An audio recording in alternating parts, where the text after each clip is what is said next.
Dengan mempelajari Sirah Nabawiyah, maka makin menambah kecintaan kepadanya. Semoga yang subscribe juga dimudahkan jalannya menuju surga. Silahkan tekan tombol like supaya postingan ini semakin tersebar. Dan tulis doa serta hajat pemirsa di kolom komentar. Semoga semakin banyak yang mengaminkan, maka semakin cepat terkabul. Nabi Sulaiman alaihi salam adalah manusia terkaya sepanjang sejarah kehidupan manusia di muka bumi. Dalam beberapa kitab suci seperti Al-Quran, Alkitab, dan Injil, Nabi Sulaiman alaihi salam dijelaskan sebagai manusia terkaya yang pernah hidup di muka bumi. Tidak ada satupun manusia yang bisa mengalahkan total kekayaannya hingga hari kiamat tiba.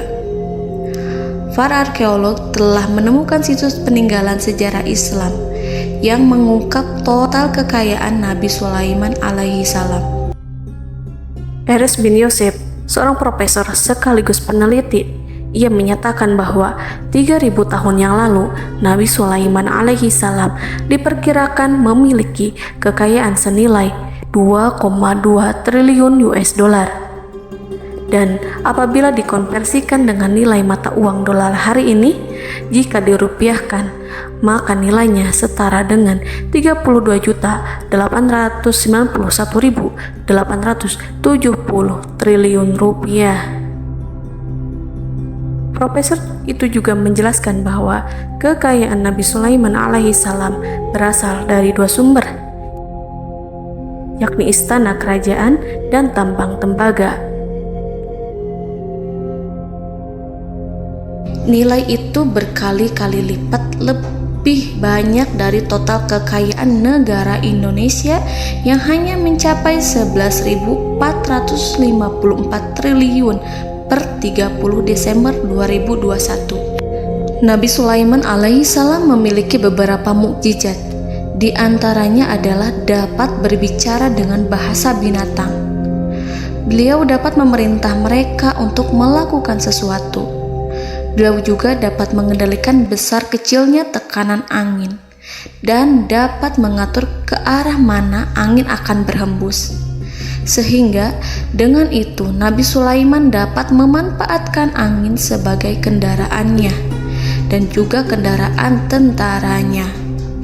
Nabi Sulaiman juga bisa melunakkan besi dan membentuknya menjadi pakaian perang yang anti tusukan senjata tajam. Nabi Sulaiman juga memimpin para jin. Mereka tunduk dan patuh pada perintah Nabi Sulaiman alaihi salam. Tidak hanya setan, iblis laknatullah yang merupakan makhluk pembangkang dapat dibuat tunduk bertekuk lutut pada perintah-perintah Nabi Sulaiman. Nabi Sulaiman bisa melakukan teleportasi, yaitu berpindah dari suatu tempat ke tempat yang lain dalam waktu singkat. Peristiwa itu dibuktikan dengan pemindahan singgasana Ratu Balqis atas perintah Nabi Sulaiman. Nabi Sulaiman dikenal sebagai raja yang adil dan bijaksana. Nabi Sulaiman diberkahi kecerdasan yang luar biasa untuk menyatu padukan segenap kekuatan yang Allah berikan kepadanya. Ia mengelola dan membawa kerajaannya menjadi kekuatan raksasa yang tak terkalahkan di masanya dengan segenap kemampuan yang dimilikinya. Tentara Nabi Sulaiman adalah tentara terkuat di bumi tanpa ada yang menandingi. Pertanyaan mendasar yang muncul kali ini adalah dari mana sumber kekayaan dan kekuatan Nabi Sulaiman alaihi salam? Untuk mendapat jawaban dari pertanyaan itu, simak video ini sampai akhir. Sebelum itu, mari bantu channel ini terus berkembang dengan cara subscribe dan nyalakan tanda loncengnya. Berikan komentar yang positif dan berikan like serta share video ini. Bismillahirrahmanirrahim. Sungguh kami benar-benar telah menganugerahkan ilmu kepada Daud dan Sulaiman. Keduanya berkata, segala puji bagi Allah yang melebihkan kami dari kebanyakan hamba-hambanya yang mukmin. Sulaiman telah mewarisi Daud dan dia berkata, "Wahai manusia, kami telah diajari untuk memahami bahasa burung dan kami dianugerahi segala sesuatu.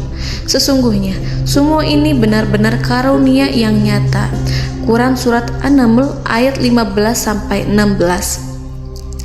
Saudara-saudaraku yang dirahmati Allah, pada ayat di atas disebutkan bahwa Sulaiman telah mewarisi Daud. Nabi Sulaiman mewarisi Nabi Daud dalam sisi kenabian dan kekuasaan, bukan mewarisi harta, karena para nabi tidak mewariskan harta. Sebab sepeninggalan mereka, harta para nabi menjadi sedekah bagi orang-orang yang ada di sekitarnya, yaitu orang-orang fakir dan orang-orang yang membutuhkan. Dan harta para nabi tidak dikhususkan bagi kalangan keluarganya. Rasulullah Shallallahu Alaihi Wasallam bersabda, "Kami para nabi tidak mewariskan." Nabi Sulaiman mewarisi kenabian dari Nabi Daud. Ini adalah hal yang jelas. Allah telah memilihnya sebagai nabi dari Bani Israel. Begitu juga Allah telah memberinya kekuasaan kerajaan sehingga ia menjadi pemimpin Bani Israel. Barangkali sesuatu yang paling penting yang diwarisi oleh Nabi Sulaiman dari Nabi Daud adalah tradisi militer. Kemajuan militer yang dahsyat telah berpindah kepada Nabi Sulaiman. Nabi Daud sebenarnya adalah seorang pengembala kambing yang sangat miskin, tetapi seiring dengan perjalanan waktu, ia menjadi komandan pasukan tiada tanding. Nabi Daud alaihi salam mengetahui bahwa kekuatan hakiki yang mengatur alam semesta adalah kekuatan Allah. Ketika Nabi Daud mengulurkan tangannya dan memegang potongan batu, lalu beliau melemparkannya dengan ketepel ke arah Jalut, kepala Jalut retak dan ambruk menghantam tanah. Ini sebagai bentuk demonstrasi kekuatan darinya. Kehadiran Nabi Daud mengubah pasukan Bani Israel, di mana mereka sebelumnya lari jika berhadapan dengan musuh. Maka kini keberadaan mereka mulai diperhitungkan di masa hidupnya. Nabi Daud mengalami peperangan yang sangat banyak, tapi Al-Quran tidak menceritakan secara terperinci. Hal itu dikarenakan karena Al-Quran adalah kitab dakwah di jalan Allah, bukan kitab sejarah. Al-Quran hanya menceritakan di dalam Al-Quran surat Shad ayat 20, "Dan kami kuatkan kerajaannya, kerajaan Daud." Ayat tersebut berarti bahwa Nabi Daud belum terkalahkan dalam peperangan yang diikutinya. Di samping dukungan yang Allah berikan kepadanya, juga pasukan dan rakyatnya, di mana mereka adalah orang-orang yang bertauhid, menyerahkan diri kepada Allah. Allah Subhanahu wa Ta'ala mengajarkan kepada Nabi Daud hal-hal yang menjadikan pasukannya memiliki keistimewaan yang dengannya mereka dapat mengalahkan pasukan-pasukan lain, pasukan-pasukan besar yang ada di bumi pada saat itu. Allah Subhanahu wa Ta'ala berfirman dalam surat Saba ayat 10, "Dan kami telah melunakkan besi untuknya." Baju besi mungkin akan menjadi masalah dalam benak kita. Ketika orang-orang yang berperang, baju besi cukup mengganggu gerakan mereka. Kita bisa membayangkan ketika ada dua orang berperang, salah satu dapat bergerak bebas, sementara yang lainnya tidak leluasa bergerak karena tertahan dengan pakaiannya. Namun, dengan kekuasaan Allah, Nabi Daud dapat melunakkan besi dan membuat baju besi yang ringan, yang mudah untuk digunakan. Ini adalah kemajuan penting yang Allah berikan kepada Nabi Daud dan tentaranya. Kemajuan itu kemudian diajarkan, diwariskan dan dimiliki oleh Nabi Sulaiman alaihi salam. Nabi Sulaiman memiliki pasukan dahsyat yang melebihi pasukan manapun di bumi saat itu, atau bahkan mungkin saat ini. Bahkan Allah menambahkan karunia-Nya kepada Nabi Sulaiman yang disebutkan dalam Al-Quran surat An-Naml ayat 16. "Dan Sulaiman telah mewarisi Daud, dan dia berkata, 'Wahai manusia, kami telah diberi pengertian tentang suara burung, dan kami diberi segala sesuatu. Sesungguhnya, ini benar-benar suatu karunia yang nyata.'" Saudara-saudaraku yang dirahmati Allah, pada suatu hari Nabi Sulaiman alaihi salam menengadahkan tangannya dan berdoa kepada Allah Subhanahu wa ta'ala. Antara hati Nabi dan Allah tidak ada penghalang, tidak ada jarak, tidak ada sekatan waktu, tidak ada satupun dari para nabi yang berdoa kepada Allah kecuali doanya pasti dikabulkan. Doa Nabi Sulaiman alaihi salam direkam dalam Al-Quran surat Shad ayat 35. Nabi Sulaiman berkata, "Ya Tuhanku, ampunilah aku, anugerahkanlah kepadaku kerajaan yang tidak dimiliki oleh seorang pun sesudahku." Nabi Sulaiman menginginkan dari Allah sesuatu kerajaan yang belum pernah diperoleh oleh siapapun setelahnya. Allah Subhanahu wa ta'ala mengabulkan doa Nabi Sulaiman dan memberinya kerajaan tersebut. Nabi Sulaiman mewarisi kekuasaan, kenabian, hikmah ilmu dari Nabi Daud alaihi salam. Orang-orang menyebut Nabi Sulaiman Al-Hakim, Sulaiman yang bijaksana. Kebijaksanaan Nabi Sulaiman tidak terbatas pada keadilannya di tengah-tengah manusia dan juga kasih sayangnya kepada mereka. Namun, kebijaksanaan Nabi Sulaiman juga berlaku di kalangan burung dan binatang lainnya. Nabi Daud juga mengenal bahasa burung, tetapi Nabi Sulaiman dapat berbicara dengan bahasa burung. Bahkan, ia dapat menggantikannya sebagai pembantunya. Ketika Nabi Daud bertasbih di gunung, burung-burung serta binatang buas ikut bertasbih bersamanya. Bahkan angin pun berhenti untuk mendengarkan tasbih itu. Sedangkan Nabi Sulaiman alaihi salam, Allah Subhanahu wa ta'ala memberinya karunia lebih dari itu, di mana binatang-binatang buas tunduk padanya, begitu juga angin dan burung. Saudara-saudaraku yang dirahmati Allah, Nabi Sulaiman alaihi salam mampu mendengarkan bisikan semut yang berbicara kepada sesama mereka. Bahkan ia mampu memerintahkan semut tersebut sehingga semut itu menjadi taat pada perintahnya. Pasukan Nabi Sulaiman memiliki kekuatan yang sangat dahsyat. Belum pernah ada di dunia ini satu pasukan pun yang memiliki kekuatan seperti itu. Kekuatan Nabi Sulaiman berasal dari beberapa kombinasi yang sangat mengagumkan, sehingga karenanya ia tidak dapat tertandingi. Kekuatan itu terdiri dari manusia, binatang-binatang, jin, dan lain sebagainya. Kita mengetahui bahwa jin adalah makhluk Allah dan manusia tidak mampu melihatnya atau menghadirkannya atau meminta pertolongan kepadanya. Sedangkan Nabi Sulaiman telah diberi Allah suatu kemampuan untuk menundukkan jin, mempekerjakan mereka sebagai tentara di tengah-tengah peperangan. Bahkan ia mampu menjadikan mereka sebagai pekerja-pekerja kasar di kerajaannya saat tidak ada peperangan. Oleh sebab itu, ketika ada pasukan lain yang mencoba melawan pasukan Nabi Sulaiman, mustahil mereka akan mendapatkan kemenangan. Bahkan pasukan Nabi Sulaiman diperkuat oleh pasukan burung. Burung di pasukan Nabi Sulaiman memerankan tugas penting, yaitu menjadi agen intelijen. Kita mengetahui bahwa peranan informasi saat peperangan adalah hal yang penting. Dari informasi tersebut, pasukan dapat mengetahui keadaan lawannya. Demikianlah peranan burung pada pasukan Sulaiman. Ia terbang di tengah-tengah musuh. Kemudian, ia kembali kepada Nabi Sulaiman untuk menyampaikan berita tentang keadaan lawannya. Di samping jin dan burung, Allah juga menundukkan angin untuk Nabi Sulaiman. Nabi Sulaiman dapat memerintahkan angin dan ia mampu untuk menaiki angin tersebut.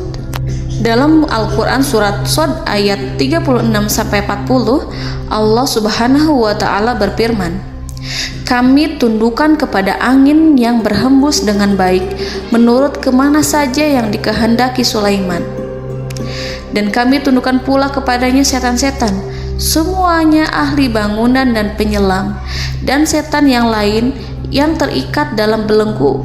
Inilah anugerah kami, maka berikanlah kepada orang lain atau tahanlah untuk dirimu tanpa perhitungan, dan sesungguhnya dia mempunyai kedudukan yang dekat pada sisi kami dan tempat kembali yang baik." Saudara-saudaraku yang dirahmati Allah, Allah Subhanahu wa Ta'ala juga memberikan kemampuan yang tak seorang pun dari para nabi mendapatkannya, yaitu kemampuan untuk memerintah setan. Setan adalah salah satu bagian dari jin. Ia adalah kelompok yang celaka dari bangsa jin. Kelompok ini sebenarnya tidak mampu dikuasai oleh manusia. Bahkan jin yang soleh tidak dapat mengatur setan. Adapun Nabi Sulaiman, Allah telah memberinya kekuasaan untuk menundukkan setan dan mempekerjakannya, bahkan mengikatnya dengan rantai serta menghukumnya jika ia menentang pada perintahnya. Setan membangun untuk Sulaiman istana-istana, patung-patung dan alat-alat perang. Bahkan setan-setan itu menyelam ke dasar lautan untuk mengeluarkan permata dan yakut untuk Sulaiman. Jika di antara setan yang menentang perintahnya, maka Nabi Sulaiman alaihi salam mengikatnya dengan rantai. Ini semua menunjukkan kekayaan Nabi Sulaiman dan kekuasaannya, di mana ia mampu mengatur banyak makhluk di bumi ini. Tentu saja, kemampuan itu semua adalah atas izin dari Allah Subhanahu wa Ta'ala sebagai mukjizat darinya. Allah Subhanahu wa Ta'ala berfirman dalam Al-Quran surat Saba ayat 12, dan sebagian dari jin adalah yang bekerja di hadapannya di bawah kekuasaannya dengan izin Tuhannya, dan siapa yang menyimpang di antara mereka dari perintah kami, maka kami rasakan kepadanya azab neraka yang apinya menyala-nyala. Para jin itu membuat untuk Sulaiman apa yang dikehendakinya, dari gedung-gedung yang tinggi, patung-patung, dan piring-piring yang besarnya seperti kolam, atau periuk yang tetap berada di atas tungku. Saudara-saudaraku yang dirahmati Allah, Nabi Sulaiman yang bijaksana adalah penguasa yang tak tertandingi di muka bumi. Meskipun memperoleh nikmat-nikmat khusus yang agung itu yang Allah berikan kepada Sulaiman, beliau tetap menunjukkan dirinya sebagai manusia yang paling banyak berzikir kepada Allah dan manusia yang paling banyak bersyukur di zamannya. Saudara-saudaraku yang dirahmati Allah, sebagaimana Allah Subhanahu wa Ta'ala memberikan nikmat kepada ayahnya Nabi Daud alaihi salam, di mana ia mampu melunakkan besi, dan Allah mengajarinya bagaimana cara mencairkan besi, maka Nabi Sulaiman alaihi salam dapat memanfaatkan tembaga yang cair untuk peperangan. Dan juga di saat perdamaian, pada saat peperangan, beliau mencampur tembaga dengan besi dan menjadikannya perunggu. Mereka menggunakan senjata-senjata perunggu dalam peperangan seperti pedang, baju besi, dan juga pisau. Senjata-senjata ini adalah senjata yang paling kuat pada saat itu. Sedangkan di saat damai, tembaga digunakan untuk membuat bangunan, perhiasan, dan sebagainya. Meskipun Nabi Sulaiman mendapatkan nikmat yang besar dan karunia yang khusus, Allah Subhanahu wa Ta'ala mengujinya dengan suatu ujian yang dahsyat. Ujian yang akan selalu datang kepada seorang hamba yang soleh. Ketika hamba itu mendapatkan kedudukan besar, maka ujiannya pun menjadi besar. Allah Subhanahu wa Ta'ala menguji Nabi Sulaiman dengan penyakit.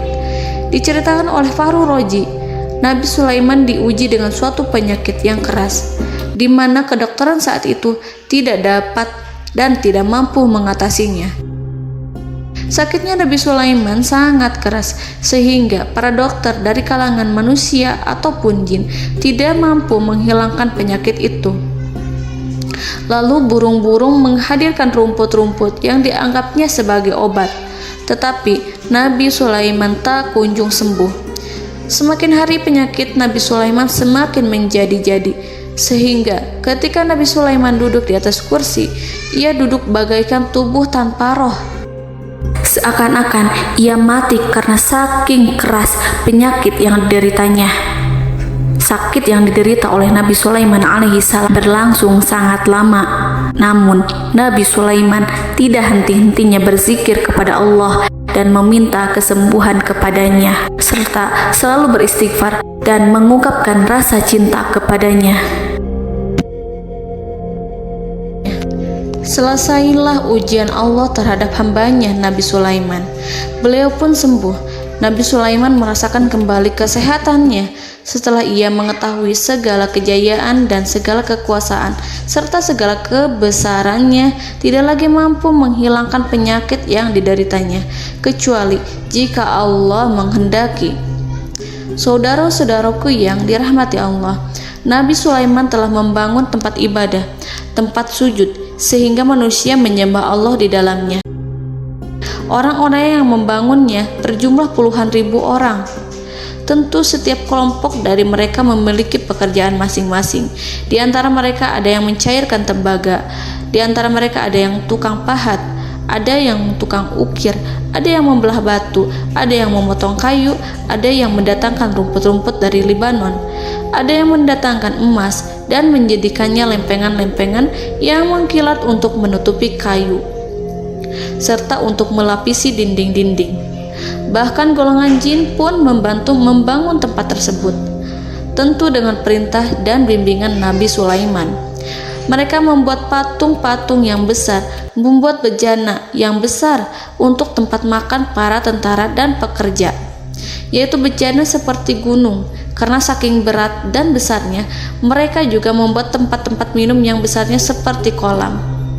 Nabi Sulaiman mengawasi para pekerjanya dan juga mengurusi masyarakatnya, di mana beliau mengenali problem mereka dan berusaha memecahkannya. Beliau juga mengawasi pasukan dari kalangan binatang dan burung. Beliau mengetahui apabila ada satu di antara mereka yang tidak datang, kemana ia pergi serta mengapa ia pergi. Nabi Sulaiman menguasai pengetahuan itu semua. Nabi Sulaiman bukan hanya mengetahui problem tentara-tentaranya dari kalangan manusia ataupun tentaranya dari kalangan burung, namun ia juga menunjukkan kasih sayang terhadap semut, di mana beliau mendengar bisikannya dan tidak suka untuk menginjaknya. Nabi Sulaiman selalu menundukkan kepalanya ke bumi sebagai bentuk rasa rendah diri dan syukur kepada Allah. Pada suatu hari, Nabi Sulaiman alaihi salam berjalan di depan tentaranya dan tiba-tiba ia mendengar suara semut yang berkata kepada temannya dari kalangan semut. Hal itu terekam dalam Al-Quran surat An-Naml ayat 18-19. Wahai semut-semut, masuklah ke dalam sarang-sarangmu agar kamu tidak terinjak oleh Sulaiman dan tentaranya, sedangkan mereka tidak menyadarinya. Nabi Sulaiman alaihi salam tersenyum mendengar itu dan ia berdoa, "Ya Allah, ya Tuhanku, berilah aku ilham untuk tetap mensyukuri nikmat-Mu yang telah Engkau anugerahkan kepadaku dan kepada kedua orang ibu bapakku, dan untuk mengerjakan amal soleh yang Kau ridhoi, dan masukkanlah aku ke dalam rahmat-Mu, ke dalam golongan hamba-hamba-Mu yang soleh." Saudara-saudaraku yang dirahmati Allah, meskipun Nabi Sulaiman mendapatkan kekuasaan dan memiliki tentara yang besar, namun beliau menunjukkan kasih sayang terhadap bangsa semut. Beliau mendengarkan bisikannya dan melihat semut yang ada di depannya. Oleh karena itu, tak mungkin baginya untuk menginjak golongan semut itu. Nabi Sulaiman bersyukur kepada Allah telah memberinya nikmat, yaitu nikmat rahmat dan kasih sayang. Di samping itu, Nabi Sulaiman alaihi salam adalah orang paling kaya di dunia. Istananya terbuat dari kayu gaharu yang memiliki wangi harum. Istananya terbuat dari emas yang terkadang dari kristal. Beliau juga memiliki kursi besar yang terbuat dari emas dan permata.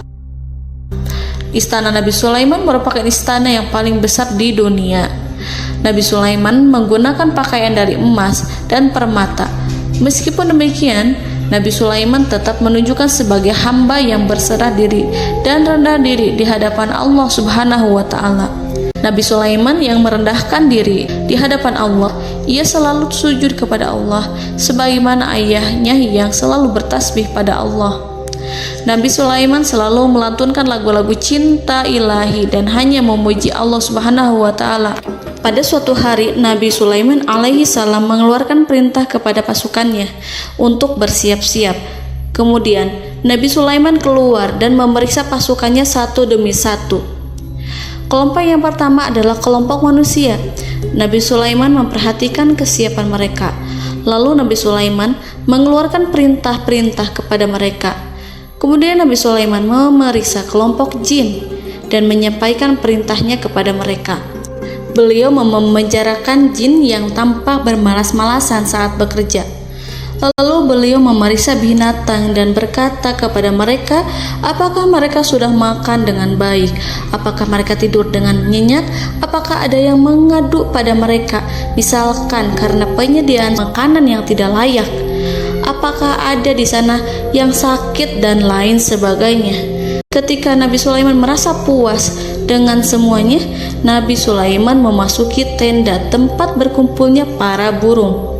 Nabi Sulaiman alaihissalam kemudian memasuki tenda tersebut, mengamati keadaan di sekitarnya, sehingga beliau mengetahui bahwa ada satu burung yang tidak hadir, yaitu burung hudhud. Mengapa aku tidak melihat burung hudhud? Burung-burung yang lain tampak terdiam sebagai penghormatan, dan mereka mendengarkan apa yang akan dikatakan pemimpin mereka. Nabi Sulaiman mengarahkan pandangannya pada semua burung dan tidak menemukan burung hudhud di antara mereka. Tak seekor burung pun yang mengetahui keberadaannya. Burung hudhud absen pada apel wajib kali ini.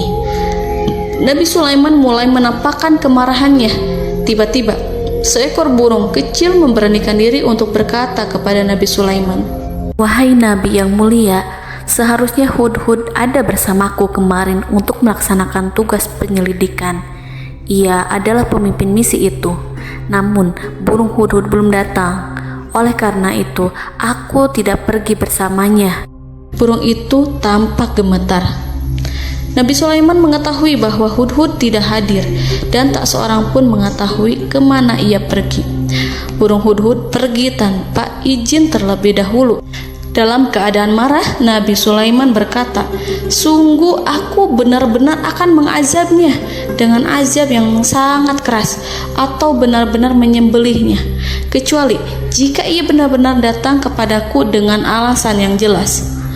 Kawanan burung-burung mengetahui bahwa Nabi Sulaiman sedang marah dan telah menetapkan untuk menyiksa burung hudhud atau menyembelihnya atau justru memaafkannya dengan syarat ia datang dengan membawa alasan yang dapat menyelamatkannya, atau dengan kata lain, burung hudhud dapat memastikan bahwa ia melaksanakan tugas yang penting. Nabi Sulaiman menunjukkan kemarahan yang besar sehingga siapapun akan merasa takut kepada Nabi Sulaiman yang marah. Nabi Sulaiman kemudian pergi dari tempat burung tersebut. Nabi Sulaiman masih memikirkan keadaan burung hudhud. Seharusnya burung hudhud menjadi bagian penting dari badan intelijen. Apakah ia pergi untuk menyingkap suatu, atau apakah ia pergi hanya untuk bermain-main?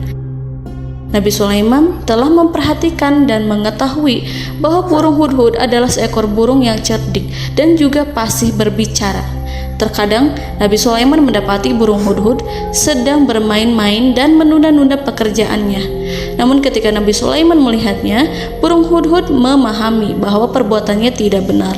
Oleh karena itu, ia tidak boleh menyampur adukan antara waktu serius dan waktu bermain.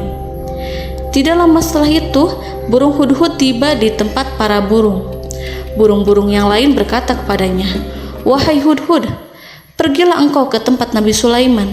Jika ia mengetahui bahwa engkau telah sampai, jiwamu benar-benar terancam." Mendengar itu, burung hudhud segera beranjak. Ia terbang menemui Nabi Sulaiman. Pada waktu itu, Nabi Sulaiman sedang duduk bersama tentaranya yang lain. Burung hudhud berdiri. Ia telah merencanakan untuk memulai pembicaraan dengan Nabi Sulaiman sebelum Nabi Sulaiman bertanya kepadanya kemana dia pergi. Ini sebagai bukti bahwa hudhud telah melaksanakan suatu tugas yang penting. Dalam Al-Quran Surat An-Naml ayat 22, burung hudhud berbicara, "Aku telah mengetahui sesuatu yang kamu belum mengetahuinya, dan kubawa kepadamu dari negeri Saba suatu berita penting yang diyakini seakan-akan burung hudhud hendak berkata, 'Aku adalah hudhud yang miskin, tapi aku mengetahui apa yang tidak engkau ketahui, dan aku telah datang kepadamu dari kerajaan Saba dengan membawa berita yang sangat penting.'" Nabi Sulaiman tampak terdiam menunggu hudhud menyelesaikan kisahnya. Dalam surat An-Naml ayat 23-24, burung hudhud berkata, Sesungguhnya aku menjumpai seorang wanita yang memerintah mereka. Dia dianugerahi segala sesuatu serta mempunyai singgasana yang besar. Aku mendapati dia dan kaumnya menyembah matahari selain Allah, dan setan-setan telah menjadikan mereka memandang indah perbuatan-perbuatan mereka, lalu menghalangi mereka dari jalan Allah, sehingga mereka tidak mendapat petunjuk. Burung hudhud diam. Nabi Sulaiman merasa bahwa hudhud menunjukkan kepasihan lisannya. Nabi Sulaiman berkata dalam Quran surat An-Naml ayat 27 sambil menunjukkan senyum manisnya. Nabi Sulaiman berkata, "Akan kami lihat apakah kamu benar wahai hudhud, ataukah kamu termasuk orang-orang yang berdusta." Seakan-akan burung hudhud ingin mengatakan, "Aku tidak berbohong, wahai Nabi yang mulia." Namun diamnya Sulaiman membuat takut sehingga burung hudhud terdiam. Nabi Sulaiman terdiam karena berpikir, lalu ia memutuskan sesuatu setelah itu. Beliau melihat kepada lainnya dan meminta secari kertas. Nabi Sulaiman menulis surat singkat dan menyerahkannya kepada hudhud, serta memerintahkan kepadanya seperti yang dikatakan dalam Quran surat An-Naml ayat 28. "Pergilah dengan membawa suratku ini, lalu jatuhkanlah kepada mereka, kemudian berpalinglah dari mereka, lalu perhatikanlah apa yang mereka bicarakan." Al-Quranul Karim hanya menceritakan dalam Quran surat An-Naml bagaimana perginya hudhud dan bagaimana ia menyerahkan surat itu. Lalu Al-Quran langsung menyebut keadaan kerajaan Balqis yang saat itu sedang membaca surat di depan para pembesar kerajaan dan para menterinya. Dalam Al-Quran surat An-Naml ayat 29-31 berkatalah Balqis, "Wahai pembesar-pembesar, sesungguhnya telah dijatuhkan kepadaku sebuah surat yang mulia. Sesungguhnya surat ini dari Sulaiman, dan sesungguhnya isinya dengan menyebut nama Allah yang Maha Pengasih lagi Maha Penyayang, bahwa janganlah kalian berlaku sombong terhadapku, dan datanglah kepadaku sebagai orang yang berserah diri." Saudara-saudaraku yang dirahmati Allah, dalam surat tersebut Nabi Sulaiman menyebutkan supaya mereka menyerahkan diri dan tunduk kepada perintah Nabi Sulaiman. Nabi Sulaiman memerintahkan agar mereka meninggalkan penyembahan terhadap matahari. Nabi Sulaiman tidak mempersoalkan akidah mereka dan tidak memuaskan mereka dengan apapun. Nabi Sulaiman hanya memerintahkan bahwa ia berada di atas kebenaran. Bukankah ia didukung kekuatan yang berlandaskan keyakinan yang dimilikinya? Nabi Sulaiman hanya memerintahkan mereka agar tunduk dan patuh kepadanya. Ratu Sabak menyampaikan surat tersebut di tengah-tengah kaumnya. Dalam Quran surat An-Naml ayat 32 dijelaskan, "Dan berkatalah Balqis, wahai para pembesar, berilah aku pertimbangan dalam urusanku ini. Aku tidak pernah memutuskan sesuatu persoalan sebelum kamu berada dalam majelisku."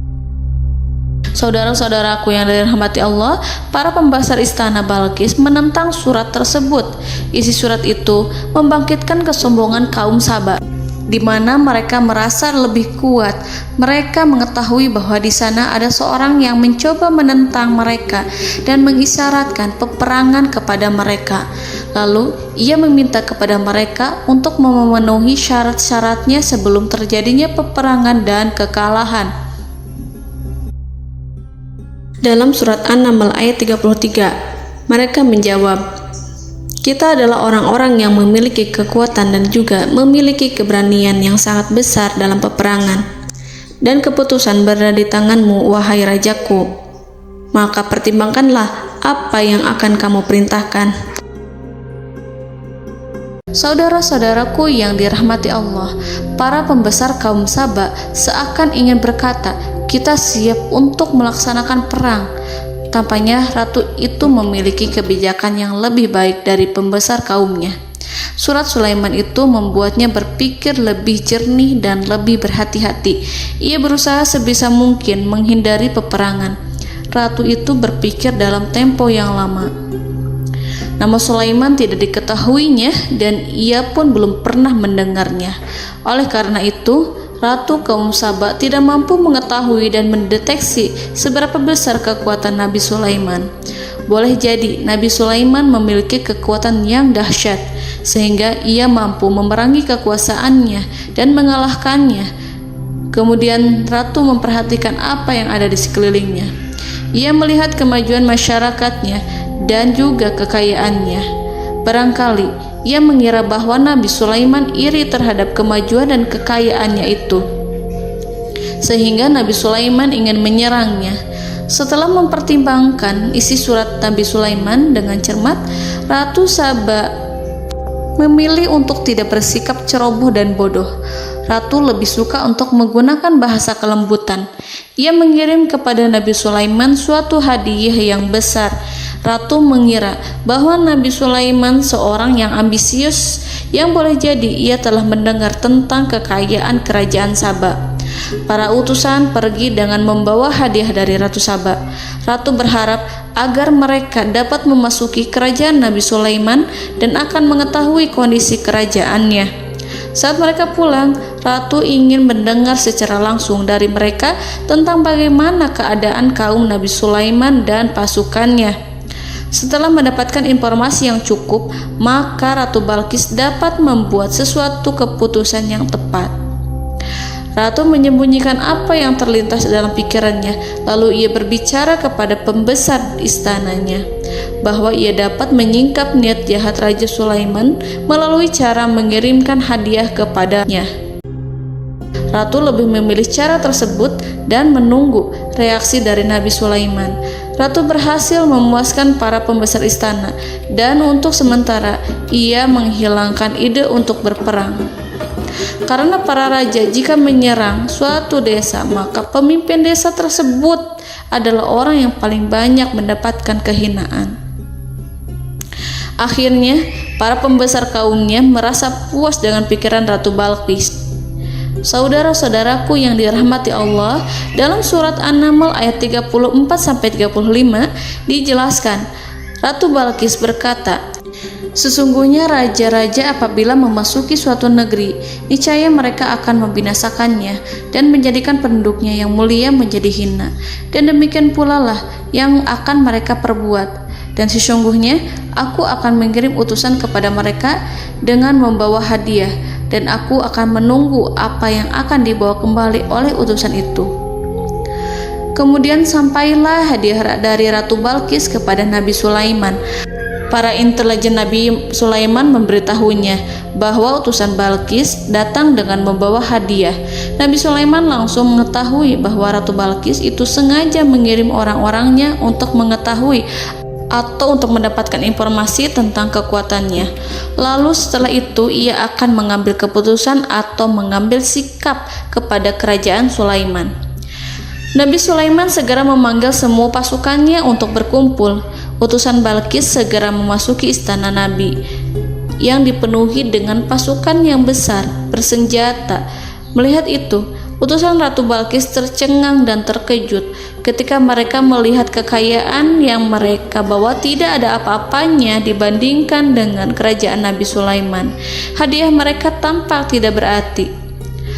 Emas yang mereka bawa tampak tidak memiliki makna saat mereka memasuki istana Nabi Sulaiman yang terbuat dari kayu-kayu pohon gaharu yang mengeluarkan bau yang harum serta dihiasi dengan emas permata.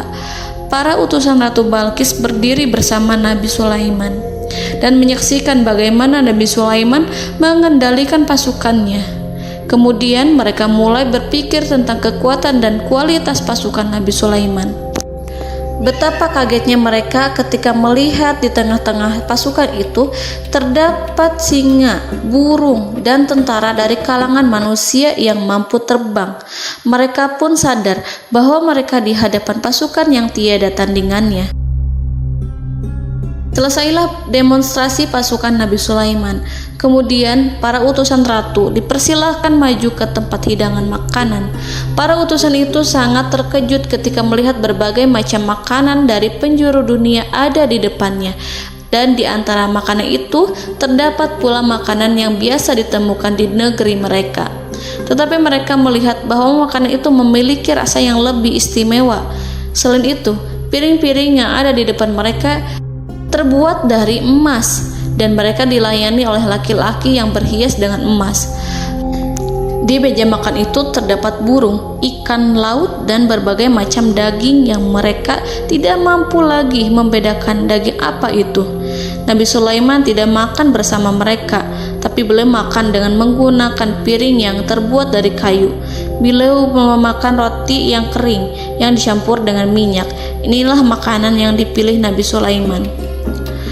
Makan bersama mereka dalam keadaan diam, mereka merasa kehadiran Nabi Sulaiman menciptakan suatu wibawa yang luar biasa. Selesai perjamuan itu, lalu dengan sangat malu mereka menyerahkan hadiah dari Ratu Balqis kepada Nabi Sulaiman. Hadiah itu berupa emas yang bagi mereka hadiah itu sangat bernilai tinggi. Tapi di sini hadiah itu tampak kecil di hadapan kekayaan-kekayaan Nabi Sulaiman yang sangat mengagumkan. Nabi Sulaiman memperhatikan hadiah dari Ratu Balqis itu dan berkata dalam Quran surat An-Naml ayat 36, "Maka apa yang diberikan Allah kepadaku lebih baik daripada apa yang diberikannya kepadamu, tetapi kamu merasa bangga dengan hadiahmu."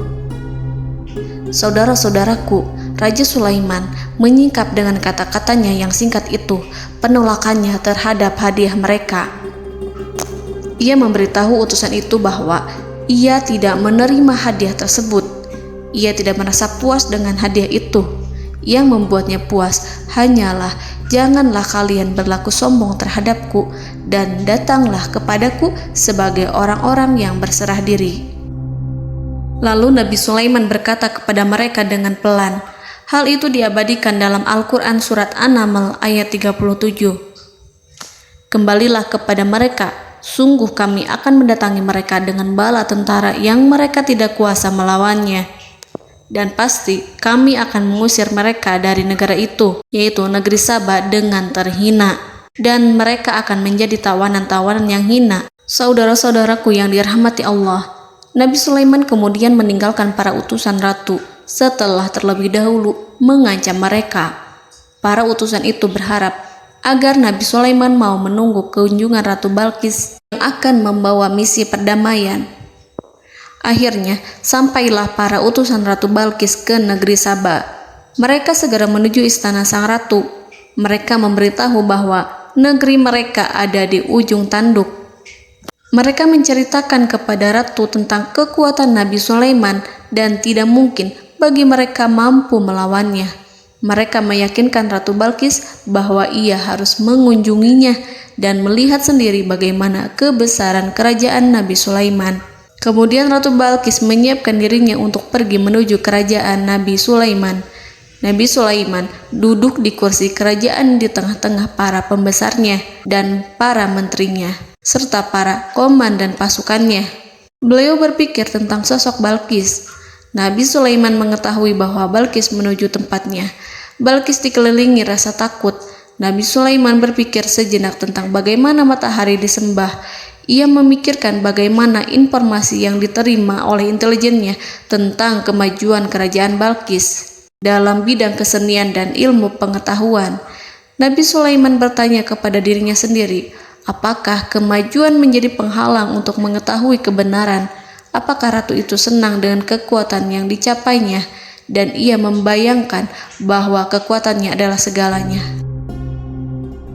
Dengan kemajuan yang dimilikinya, Nabi Sulaiman ingin membuat kejutan agar ratu mengetahui bahwa Islam yang diyakini oleh Nabi Sulaiman adalah satu-satunya yang mampu mendatangkan kemajuan dan kekuatan yang hakiki, sehingga ia dapat membandingkan antara keyakinannya dalam menyembah matahari beserta kemajuan yang dicapainya dengan keyakinan Nabi Sulaiman beserta kemajuan yang diraihnya.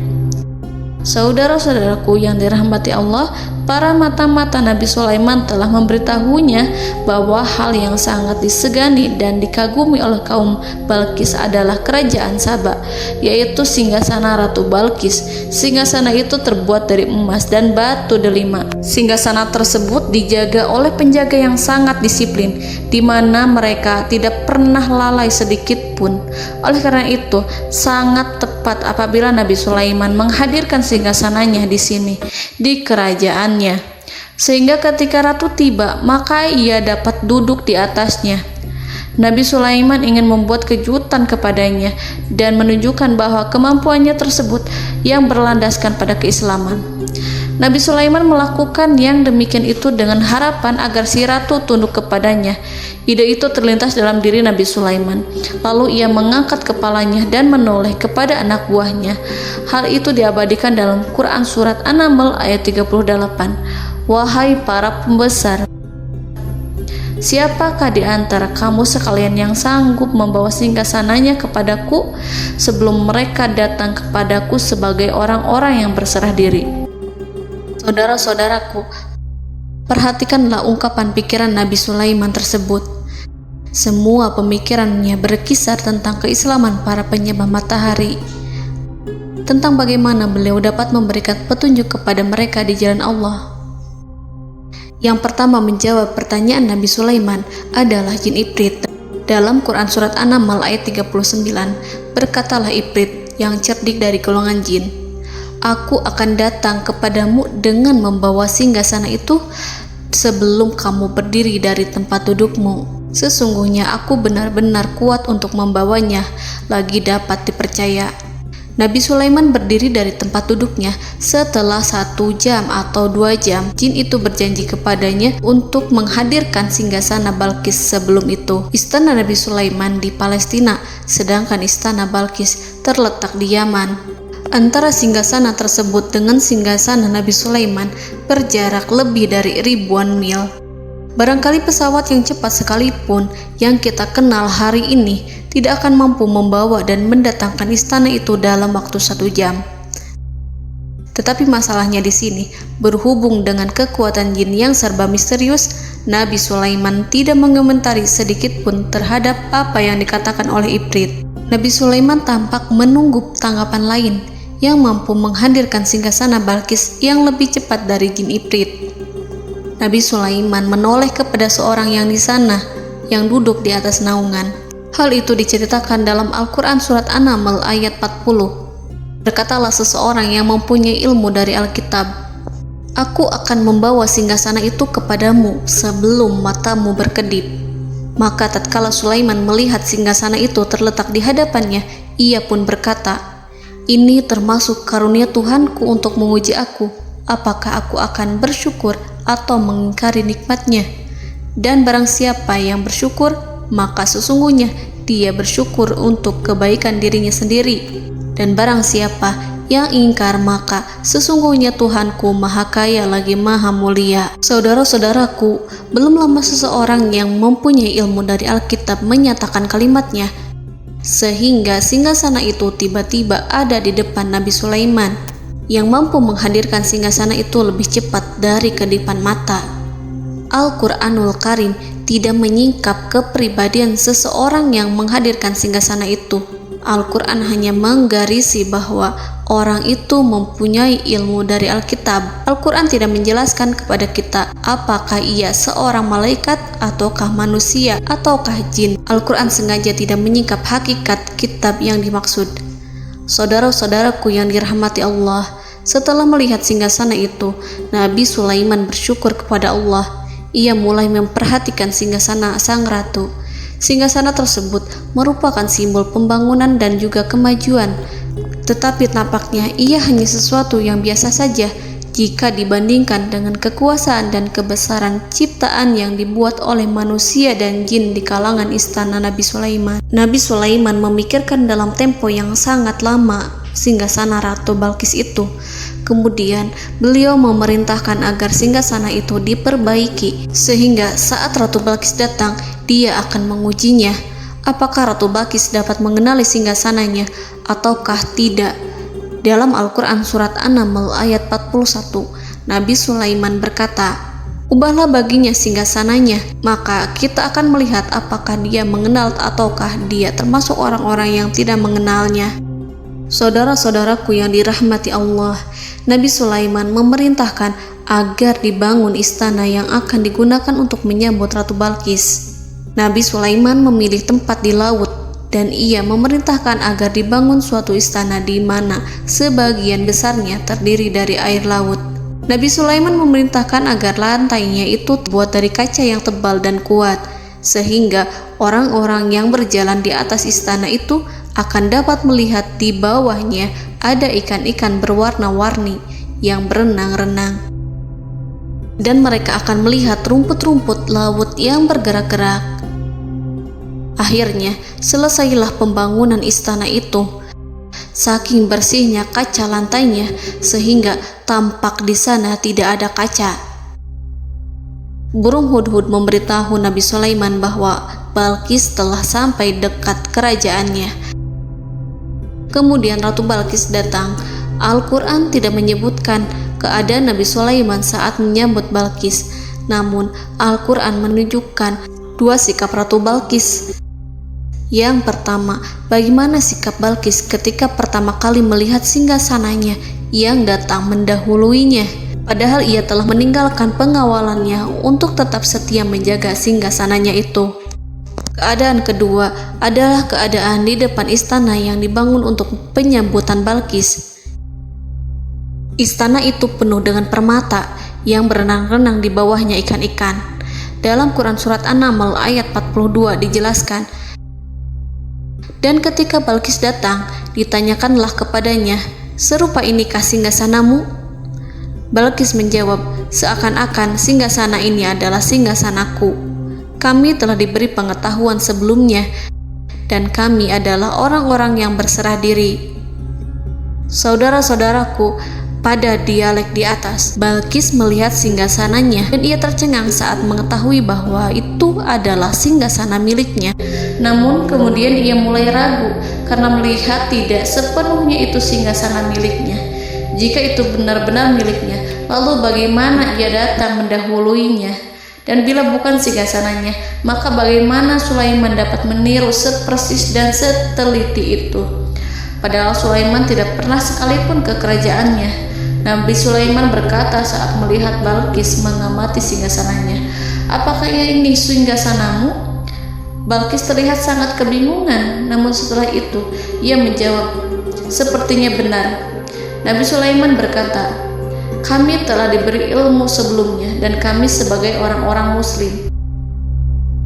Saudaraku yang dirahmati Allah, melalui pertanyaan Nabi Sulaiman ingin mengisyaratkan kepada Balkis agar ia membandingkan antara keyakinannya beserta ilmu yang dicapainya dengan keyakinan Nabi Sulaiman yang muslim beserta pengetahuan yang telah diraihnya. Penyembahan terhadap matahari dan pencapaian ilmu yang dicapai oleh Ratu Balkis tanpa tidak ada apa-apanya dibandingkan dengan ilmu Nabi Sulaiman dan keislaman. Nabi Sulaiman telah mendahuluinya dalam bidang ilmu karena keislamannya. Karena itu, sangat mudah baginya untuk mengungguli Balkis dalam ilmu-ilmu yang lainnya. Demikianlah yang disyaratkan dalam pertanyaan Nabi Sulaiman kepada Ratu Balkis. Ratu Saba itu mengetahui bahwa ini adalah singgasananya, di mana singgasana itu datang lebih dahulu daripada dirinya. Beberapa bagian darinya telah diubah saat Balkis masih di perjalanan menuju ke tempat Nabi Sulaiman. Ia berpikir kemampuan apa yang dimiliki Nabi Sulaiman. Ratu Balkis tercengang melihat apa yang disaksikannya, yang berupa buah dari keimanan Nabi Sulaiman dan hubungannya dengan Allah Subhanahu wa Ta'ala. Sebagaimana Balkis juga tercengang ketika melihat kemajuan di bidang ilmu pembangunan, seni, dan ilmu-ilmu yang lainnya. Maka ia tidak lebih kagum lagi saat melihat hubungan yang kuat antara keislaman Nabi Sulaiman dengan ilmunya, serta kemajuan yang diraihnya. Dalam Al-Quran Surat An-Naml ayat 43 dijelaskan, dan apa yang disembahnya selama ini selain Allah mencegahnya untuk melahirkan keislamannya, karena sesungguhnya ia terdahulu termasuk orang-orang yang kafir. Saudara-saudaraku yang dirahmati Allah, berguncanglah dalam benak Balkis ribuan hal ketika melihat keyakinan kaumnya runtuh di hadapan Nabi Sulaiman. Ia menyadari matahari yang disembahnya hanya merupakan ciptaan Allah, dan Allah lah yang menggerakkannya untuk hamba-hambanya. Lalu terbitlah matahari kebenaran dalam dirinya. Hatinya diterangi oleh cahaya baru yang tidak akan tenggelam seperti tenggelamnya matahari. Masa keislamannya hanya menunggu waktu. Ratu Balqis memilih waktu yang tepat untuk mengumumkan keislamannya. Allah Subhanahu wa Ta'ala berfirman dalam Quran Surat An-Naml ayat 44. Dikatakan kepadanya, masuklah ke dalam istana. Maka tatkala ia melihat lantai istana itu, dikiranya kolam air yang besar dan disingkapnya 2 betisnya. Berkatalah Sulaiman, sesungguhnya ia adalah istana licin yang terbuat dari kaca. Berkatalah Balqis, wahai Tuhanku, sesungguhnya aku telah berbuat zalim terhadap diriku dan aku berserah diri bersama Sulaiman kepada Allah Tuhan semesta alam. Saudara-saudaraku yang dirahmati Allah, dikatakan kepada Balqis, masuklah ke dalam istana. Ketika ia masuk, maka ia tidak menyaksikan adanya kaca, tetapi ia melihat air, sehingga ia mengira akan bersinggungan dengan air. Lalu ia menyingkapkan sedikit bajunya agar bajunya itu tidak basah. Nabi Sulaiman mengingatkannya tanpa melihatnya agar ia tidak khawatir terhadap pakaiannya, karena pakaiannya tidak akan basah, sebab di sana tidak ada air. Itu sekedar kaca yang halus, yang saking halusnya sehingga ia tidak tampak. Pada kesempatan itulah Balqis mengumumkan keislamannya yang mengakui kelalimannya, dan ia menyatakan menyerahkan diri kepada Nabi Sulaiman dan kepada Allah Tuhan semesta alam. Lalu kaumnya pun mengikutinya dan mereka memeluk Islam. Balqis menyadari ia berhadapan dengan penguasa yang terbesar di bumi dan Nabi Allah yang mulia. Untuk pertama kalinya, wajah Sulaiman tampak dihiasi dengan senyuman yang menunjukkan kepuasannya sejak Balqis mengunjunginya. Demikianlah Nabi Sulaiman mewujudkan kejayaannya yang hakiki dan menyebarkan cahaya Islam di muka bumi.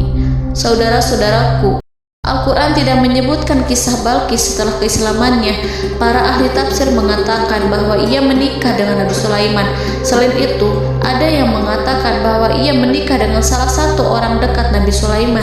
Ada juga yang mengatakan bahwa sebagian Raja Habasyah adalah keturunan dari buah perkawinan ini. Wallahu a'lam bishawab. Saudara-saudaraku yang dirahmati Allah, Nabi Sulaiman hidup di tengah-tengah kejayaan dan kemuliaan di bumi.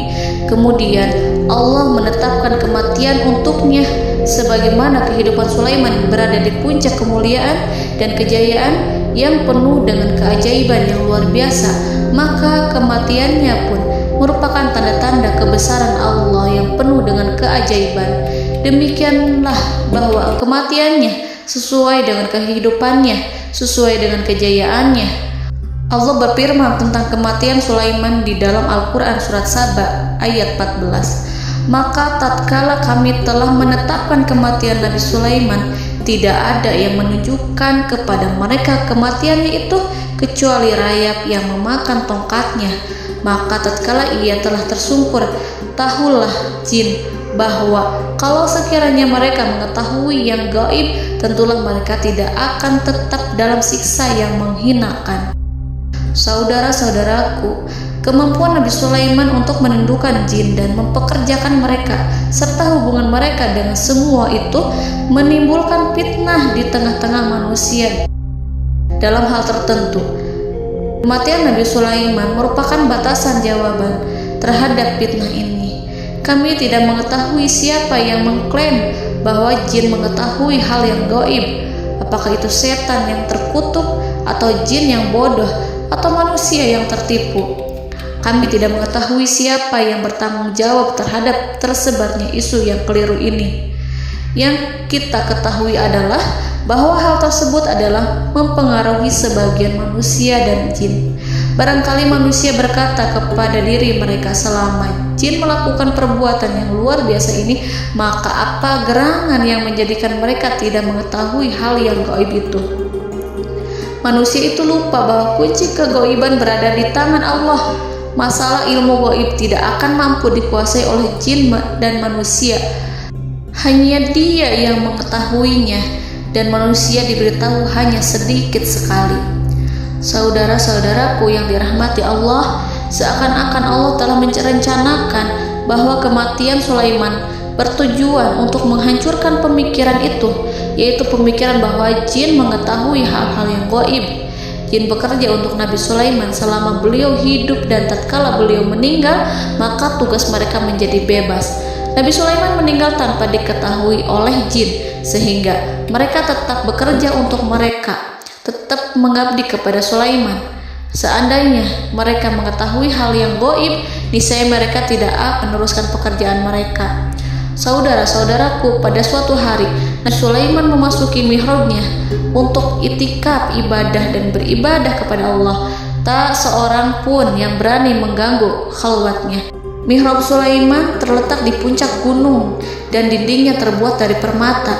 Pada suatu hari Nabi Sulaiman duduk bersandar pada tongkatnya dan ia tampak tenggelam dalam tafakur. Beliau berzikir pada Allah hingga rasa kantuk menguasainya. Lalu setelah itu malaikat maut menemuinya. Nabi Sulaiman pun meninggal. Beliau bersandar kepada tongkatnya. Jin melihatnya dan mengira bahwa beliau sedang sholat, sehingga mereka pun terus melanjutkan pekerjaannya. Berlalulah hari demi hari yang panjang. Datanglah rayap, yaitu semut kecil yang memakan kayu. Hewan itu mulai memakan tongkat Nabi Sulaiman. Rayap itu tampak lapar. Sebagian dari tongkat Nabi Sulaiman dimakan beberapa hari oleh rayap itu. Ketika yang dimakannya semakin bertambah, maka tongkat itu pun menjadi rusak dan kemudian jatuh dari tangan Nabi Sulaiman alaihi salam. Tubuh mulia itu kehilangan keseimbangan dan kemudian jatuh terhempas di bumi. Tatkala tubuh suci itu tersungkur, maka manusia segera menuju ke arahnya. Mereka menyadari dan mengetahui bahwa Nabi Sulaiman telah meninggal dalam waktu yang lama. Jin menyadari bahwa mereka tidak mengetahui hal yang gaib, dan manusia pun mengetahui hakikat ini. Seandainya jin mengetahui hal yang gaib, niscaya ia tidak akan meneruskan siksa yang hina. Mereka tidak akan bekerja kepada Sulaiman. Demikianlah Nabi Sulaiman alaihi salam meninggal dalam keadaan duduk dan sholat di mihrabnya. Lalu berita itu tersebar bagaikan api di bumi. Manusia, burung, dan binatang buas mengantarkan jenazah Nabi Sulaiman. Sekawanan burung tampak sedih dan menangis. Semua makhluk bersedih. Akhirnya tak seorang pun mengetahui bahasa burung di bumi. Meninggallah seorang yang memahami pembicaraan burung, binatang-binatang, jin, dan lain sebagainya. Burung-burung itu berkata, betapa beratnya kehidupan di tengah orang-orang yang tidak mengetahui pembicaraan kita. Allahu a'lam.